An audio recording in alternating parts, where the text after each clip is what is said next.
All of his co-workers were gone. What could it mean?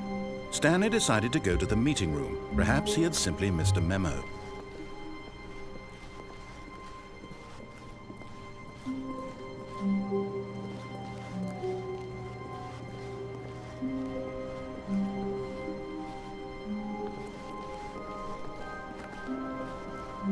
When Stanley came to a set of 2 open doors, he entered the door on his left.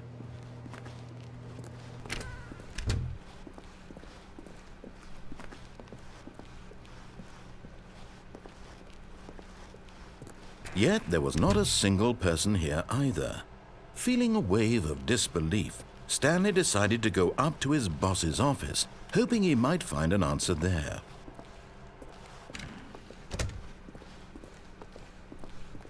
Coming to a staircase, Stanley walked upstairs to his boss's office.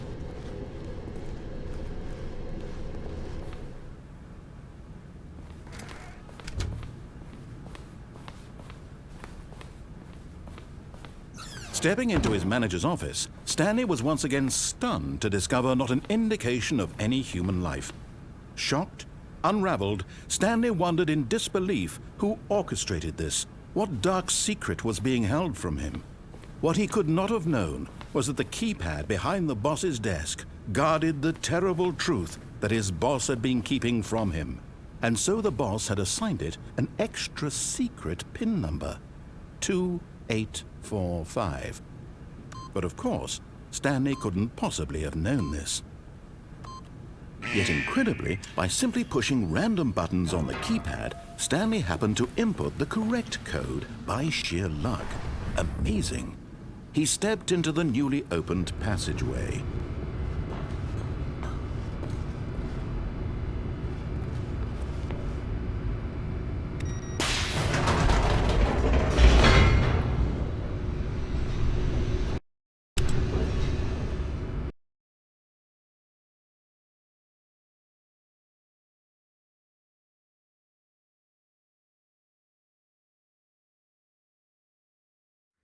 Descending deeper into the building, Stanley realized he felt a bit peculiar.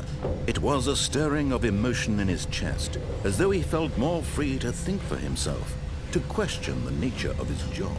Why did he feel this now, when for years it had never occurred to him? This question would not go unanswered for long.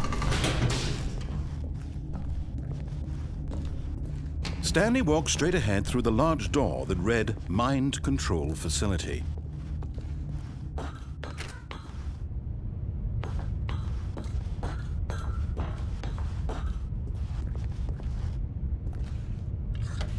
The lights rose on an enormous room packed with television screens. What horrible secret did this place hold? Stanley thought to himself.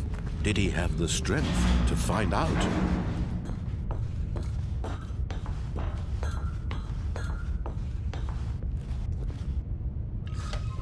Now the monitors jumped to life, their true nature revealed.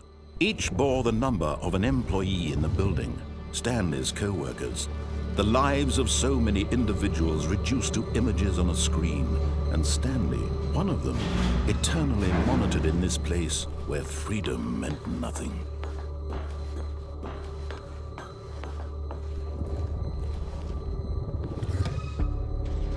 This mind control facility, it was too horrible to believe. It couldn't be true. Had Stanley really been under someone's control all this time? Was this the only reason he was happy with his boring job? That his emotions had been manipulated to accept it blindly? No, he refused to believe it. He couldn't accept it. His own life in someone else's control? Never! It was unthinkable, wasn't it? Was it even possible?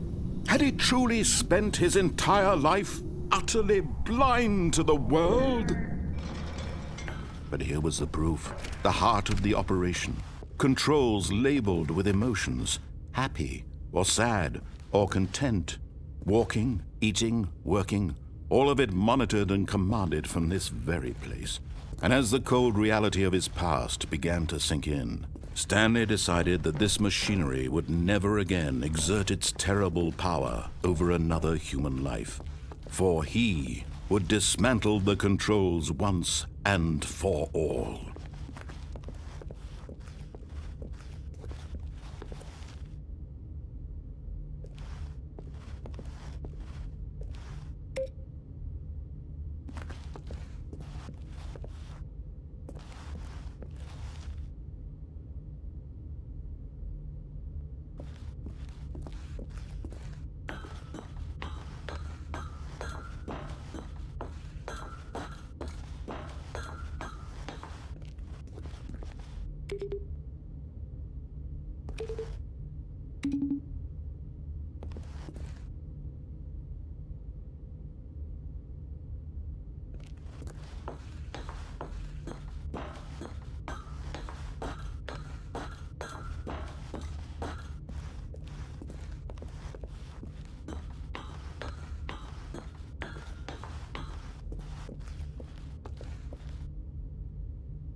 And when at last he found the source,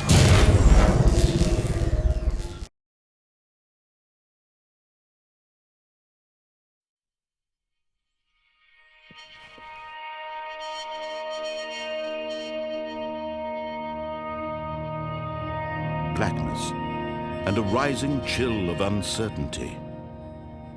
Was it over? Yes!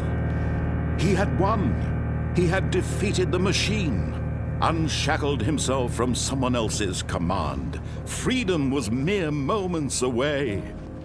And yet, even as the immense door slowly opened, Stanley reflected on how many puzzles still lay unsolved. Where had his co-workers gone? How had he been freed from the machine's grasp? What other mysteries did this strange building hold? But as sunlight streamed into the chamber, he realized none of this mattered to him, for it was not knowledge or even power that he had been seeking, but happiness. Perhaps his goal had not been to understand, but to let go. No longer would anyone tell him where to go, what to do, or how to feel. Whatever life he lives, it will be his. And that was all he needed to know. It was perhaps the only thing worth knowing. Stanley stepped through the open door. Stanley felt the cool breeze upon his skin, the feeling of liberation, the immense possibility of the new path before him. This was exactly the way, right now, that things were meant to happen. And Stanley was happy.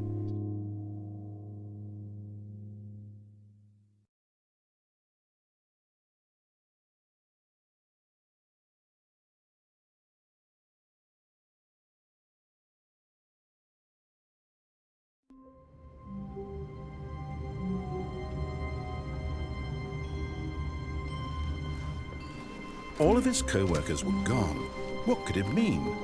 Stanley decided to go to the meeting room. Perhaps he had simply missed a memo.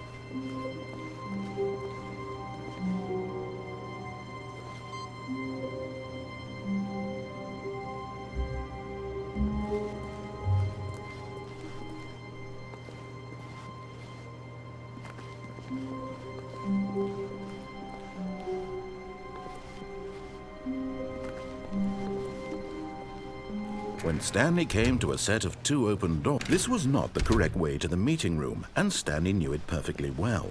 Perhaps he wanted to stop by the employee lounge first, just to admire it. Ah, yes, truly a room worth admiring. It had really been worth the detour after all, just to spend a few moments here in this immaculate, beautifully constructed room. But eager to get back to business, Stanley took the first open door on his left.